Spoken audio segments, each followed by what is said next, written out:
sa lupa'y para akong inaalon at nalulunod sa batikos ng mundo, sa kung ano lamang ang kaya ko.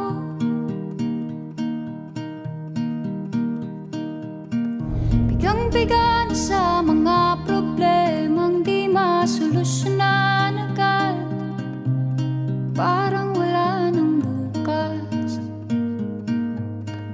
Pwede bang umiwas? Hinahanap ang sarili, ngunit di nakakayanan sa ligaw na dinadaanan ko. Saan na to patungo? Saan ako patungo?